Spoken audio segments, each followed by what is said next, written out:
Hello, good afternoon, and welcome again to Mr. Ong Maths lesson. This is the third video for those year 9 in 2021 who's going to the high school this year. So hopefully you are watching my videos and learn something from these videos so that when you go to school sometime at the end of the month or early next month, then you are ready to survive the first week of school. So now today we're going to go to something called rounding decimal place. So in the decimal place is here, and there are numbers on the left and on the right of the decimal place. The number that's on the left, the first number is the 10th. Of course, the first one will be the hundredths. So the 10th, followed by the 1th, and the first number after the decimal point is called the 10th placing, followed by the hundredth placing, and last but not least, the thousandth placing. So in the exam, they may ask you write this in words. You can write it in two ways. One is very simple, 35.246. But the actual way to write them, you are saying there are 3 tenths, 5 ones, 2 tenths, 4 hundredths, and 6 thousandths. That's the right way to write the equation, write that numbers in words. So today we are going to learn how to round this number to 1 decimal point or 1 dp and 2 dps and so forth. So in the number 35.246, the decimal point is here. So the first decimal point after the numbers after the decimal point is 2, followed by 4 and 6. This will be the third. So there are 3 numbers after the decimal point. If the question asks you to round to 1 decimal point, so this is the first decimal point, you have to look at the next number, the second number. If 1 dp, you look for the second number. 2 dp, you look for the third number. So if the number 4 is less than 5, then this number remains the same. If it is 5 or more, for 5, 6, 7, 8, 9, then the 2 becomes the 3. You round up. So in this case, 4 is less than 5, so 2 will remain. So your answer is going to be 35.2. So in other words, you need to note that after the decimal point, there's only 1 decimal number. So that's why the answer is 35.2. Okay, let's do the second one.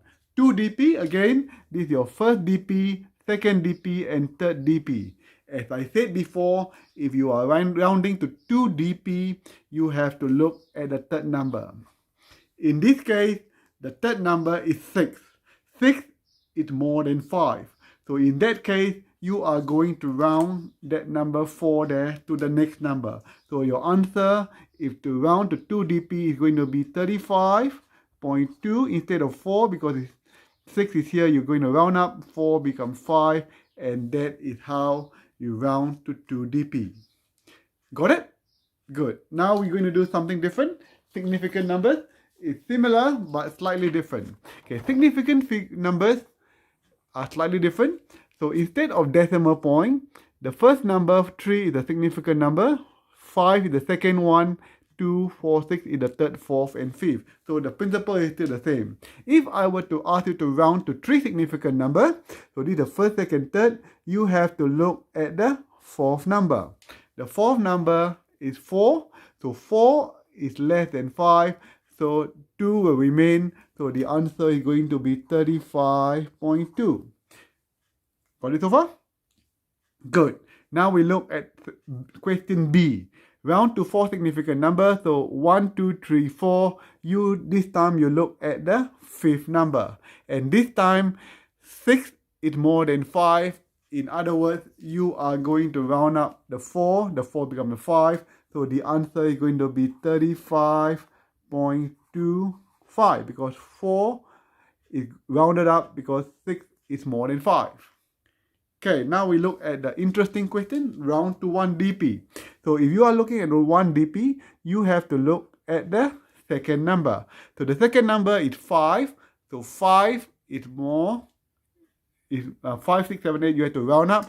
So 3 becomes 4. But because 35 cannot become a 4, so the answer is going to be 40. So hope you got it. Yes, good. Now we're going to do slightly different. Now when the number doesn't start with a whole number, but it starts with a 0, So we are going to calculate round to 2 dp. If the 0 starts at the first 2 digits, this 0 is not significant. So 4 is the first significant number. If 0 occurs after a number that has occurred, then 0 becomes significant. So first significant number is 4, second is 0, third is 3, and the fourth significant number is 7. The third significant number is 9, sorry. Okay. So now, if I were to ask you to round to 2 significant figures, make a guess. Which number shall we look at? We look at the third number. So the third number is 9. So 9 is more than 5. So we're going to round up. So the answer is going to be 0.041 because 9 is greater. So 40 becomes 41. Again, if I'm asked you to round to 3 significant numbers, this time we are looking at the fourth number. The fourth number is 7. Again, 7 is more than 5. We're going to round up. So 409, the next number that's going up is going to be 0.0409 become 410. Hopefully you get it. If not, just put a comment below and I try to help you in your future dealing with significant number. Have a good day and enjoy your holiday. Cheers.